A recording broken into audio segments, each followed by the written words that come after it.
extension, reportedly worth up to $195 million, coming off of a career year for Jason Tatum. He's not the only one, though. Donovan Mitchell with the Utah Jazz. He reportedly agrees to sign a 5-year, $195 million designated rookie max with the Utah Jazz. If you're on social media, you saw him celebrate. And of course, Bogdanović signs an offer sheet with the Hawks. This is a 4-year, $72 million deal. Reportedly, he will be leaving Sacramento if this goes through. And here's the big one. The big fella, Marc Gasol, agrees to a 2-year deal with the Lakers. It'll be the third team for the 3-time All-Star.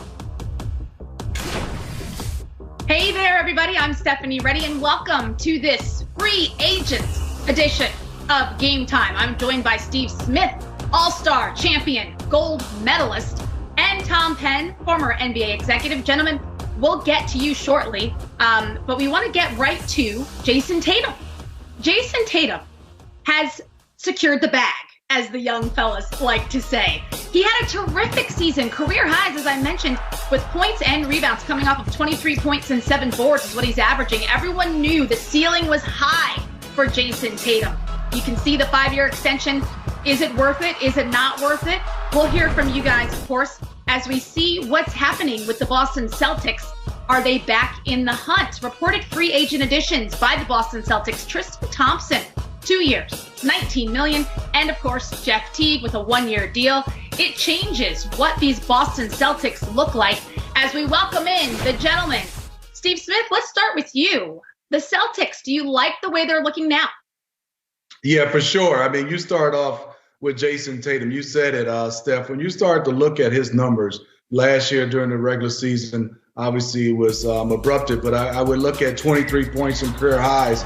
But for me, I always measure guys by playoff basketball. And I looked and watched him in a bubble, 25, 10, and 5, and he's 22 years old. So you're looking about a guy that's ready to play now, be the number 1 option, all-star, but then also still has a tremendous upside. I think Danny Ainge and those guys, they have a gem in Jason Tatum. Tom, you hear 22 years and you kind of take a double take because you forget how young Jason Tatum is because his game has grown so much, right? So what do you think? Are they a title contender now? They're still in the mix. Smitty knows better than anybody. You're only as great as your greatest players, and he's their greatest player. Jaylen Brown right there with him. They've committed full max money to both those guys. They're clear franchise pillars at the moment, and we see how they now evolve. And when the thing I like is how pressure packed each of them has been in the playoffs. They came up short in the bubble. We all know that, but they burst on the scene as a dynamic duo ahead of their time. Now they hit their prime. And what's interesting to me is Tristan Thompson added as a major role-playing, rebounding, dependable big man. You bring Teague as a veteran. And Smitty, I like who they added on draft day. The shooting of Nesmith, the best shooter in the draft. And then Peyton Pritchard, he's just going to come in there and he's a Danny Ainge type player. I can tell you that. He'll make some noise. So I like the Celtics overall.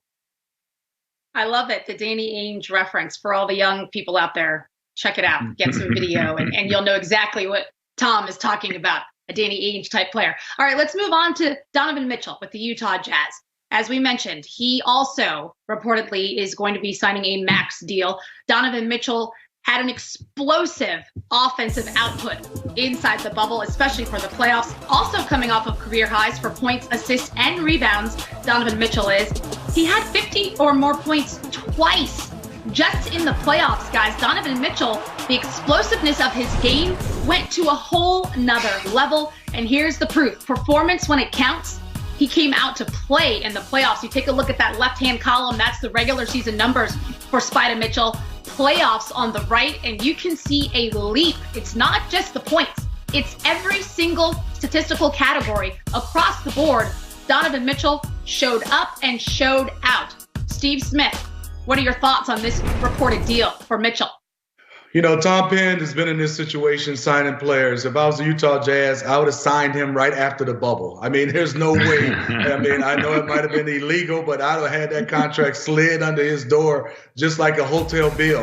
Hey, Donovan, can you get this done right now? Because we all understand his play, but what I love about is he's just as fabulous as a young man, and how he plays extremely hard. We've been looking at saying, what is Donovan Mitchell, as you want to nitpick? Is he a 1? Is he a 2? He is a basketball player, and you saw that right column. Those numbers, they don't look real to me, Steph, when you start talking about playing in playoff basketball, shooting 50, and you talk about 36 points. And he's still young. He is extremely one of those guys that can take and absorb contact, can lead a team, can play 40 minutes. I'm just looking for the Utah Jazz to get some help around him. It should be exciting. In that social media celebration, we saw him jumping in the pool. I don't blame him. I don't know what I would have done if I would have signed a deal that big. Tom Penn, your thoughts on Mitchell and what he brings to the table for this Utah Jazz franchise? He's a superstar. He's a superstar in Utah. Not only that production, but the way he does it. It's perfectly built for today's game. Spread that floor and let him go to work. He can blow by anybody. They can't put their hands on him.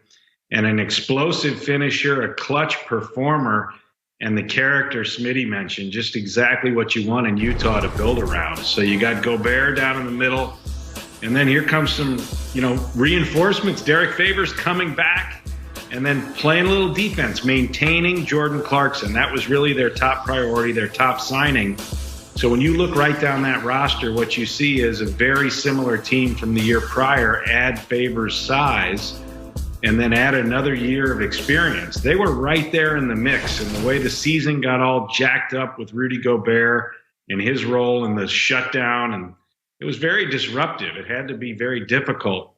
I think they're right there. They're in the Western Conference mix as is, and they've got great management. And, another new addition, a brand new owner in Ryan Smith, local, on the rise, diehard Jazz fan his whole life. Very compelling to see where they take this. They are going to throw